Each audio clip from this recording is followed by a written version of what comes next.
मैं आर्मी को पहले तो जय हिंद।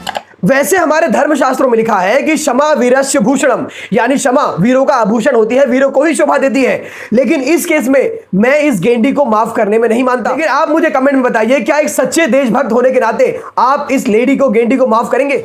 अपने जवान भाइयों को, जो मेरे भाई बाप सब कुछ है, जिनकी वजह से हम लोग अपने घर में सेफली सो पाते हैं। हम जैसे बदतमीज लोग फ्रस्ट्रेशन में आके कुछ भी बोल देते हैं। तो आप इसे माफ करें या ना करें, उससे पहले इसकी गलती को समझते हैं। सबसे पहली गलती, आर्मी से ऊंची आवाज में बात करना।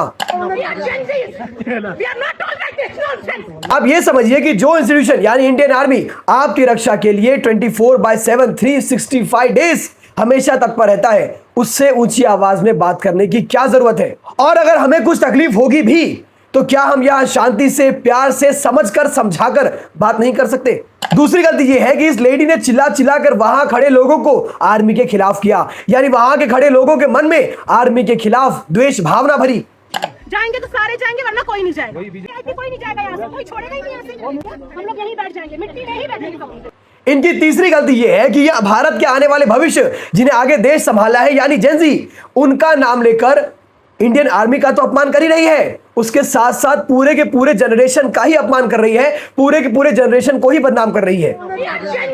और इन सब में से भी चौथी और सबसे घटिया बात ये कहती है कि हमारे टैक्स के पैसों से ही तुम लोग को सैलरी जाती है। तो क्या ये लोग हमसे बड़े हो गए? हमारे टैक्स से सबको सैलरी जाती है, हम इसलिए टैक्स भरते हैं। ये लोग हमसे ऊपर हो गए। मतलब ये गेंडी ये कहना चाहती है कि इसके टैक्स के पैसे सोल्जर्स की जान से ज्यादा कीमती है। मतलब अगर हम सिर्फ एक युद्ध यानी कारगिल युद्ध की बात करते हैं, जो कि लगभग 60 दिन चला था, वहां 527 जवानों ने अपने प्राणों का बलिदान दिया था।